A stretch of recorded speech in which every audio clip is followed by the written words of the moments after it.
Oi oi! Christmas came early this year. Keyless entry system for the Bugatti. Today I will try to teach you, without myself possessing the knowledge really, how to wire up keyless entry to your car that's too old to have keyless entry, or that has keyless entry that's broken or whatever. And you'll need one of these Amazon/eBay specials, together with some other low-cost various knickknacks for electrics. If you grew up putting forks in the electrical outlets, then you will be right at home. The star of the show today is probably this one, which Americans call add a circuit. It's a way to easily add another circuit to your car system. So let's get into the schematics. That's always the first step when doing a project like this. All right, let's get into the theory. This is supposed to be quite a straightforward project. I spent the entire day doing it because I did it wrong first. Roll the clip. Also not to plan, because I thought that a short signal of grounding the wire would be enough to send a lock signal, and vice versa. But this one, the lock, when the door is locked, this wire is constantly pulled to ground. So when I touch this, the car locks, and when I stop touching it, the car unlocks. All right, so the wire that we were interested in is this one, 6291, that goes between this module, which is like the locking, windows, everything control module, and one of the lock modules. I chose the driver's side, but you can use the passenger side as well.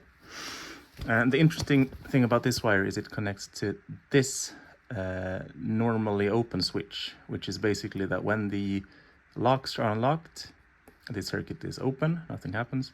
When you lock the door, it shorts this wire to ground, basically. So what the computer does is it has a state, either locked or unlocked, and when it sees a state change in one of the doors that you can unlock with a key, it forces to unlock also the side doors and the trunk, etc. So the logic for this, and this is model specific. If you don't care, if you have another model, if you don't have an old Citroen, this might not be relevant. But I will draw you the logic that you need to make this work. All right, so this is the schematic that I used to wire the remote locking up. So basically this is the BSI, this is the brain of the central locking system. This is our remote unit. It contains two relays. They both have normally closed and normally open wiring, but I will use normally closed in one of them for the unlock, and the normally open position for lock, and I will explain why. So basically the BSI is looking at the voltage in its input pin, and if both doors are unlocked, this is also the door. So when this is open, the door is unlocked. There will be no path to ground, so it will see 12 volts. So if I were to turn the key, it would now see ground, and it will say, okay, someone locked the door. I will send the signal out to lock the other doors via the motor. This we don't have to care about. So if I want to do this without actually having to put the key in the door, I will send the lock command to the remote unit, and basically it will connect this signal wire to ground, so we will get the lock command. So what happens then when we have the lock command sent is we have this connection being made. So now it doesn't matter what this relay does. If this is open, it still sees ground because it has a path to ground. So it will say, okay, it's locked. And even if I try to switch this back and forth, it will just say, oh, it's ground, and the BSI won't do anything. But if I then send the unlock command to the remote unit, this connection will temporarily be removed. And now there's no connection to ground anymore, so it will see 12 volt and think, oh, someone unlocked the door. And then it will send the unlock command to the other doors. And then this will open. So these just momentarily close and open respectively, but this doesn't matter, because in that short half a second that the relay clicks over, the lock state will change, and then it will keep the same state. And you maybe wonder, that sounds really complicated, but that probably doesn't work. Well, let's see for ourselves then. So now the car is locked, and let's press the unlock. and it works.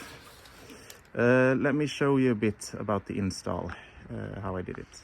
So the remote unit needs a circuit that's always on, because even if you don't have the key in the ignition, you want the circuit to have power so it can unlock the door. In this car there's a circuit box here, very convenient, and I found a circuit that was always on, so I added one of these adder circuits to have a 12-volt connection that's on regardless of the ignition state. And this wire goes into the passenger footwell where the BSI is located. So let's go over there. So here in the passenger footwell you have the BSI, and up here, zip tied out of the way, is the receiver box. So basically this is where you have to read the schematic correctly, because if you start cutting into these quite complicated wiring harnesses and you fuck something up, your day will be really bad.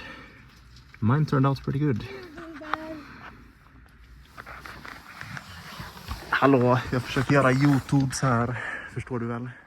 Something I would probably do different is, I'm pretty pleased with the mounting position. You can't really see that it's there. I mean, when you get this low you can see the stock harness as well as my sketchy harness. But having it tucked way out of the way like that, behind a lot of sheet metal, causes it to have quite bad range. I mean, it works from here, which is enough. The reason why I fitted this is because the lock cylinders are getting quite annoying to use. But if I walk away a bit further away, yeah, the range is not the best. It can also be attributed to me buying the cheapest kit for $18 with shipping. Yeah, your mileage may vary. I hope this was helpful for someone. Merry Shitsmas.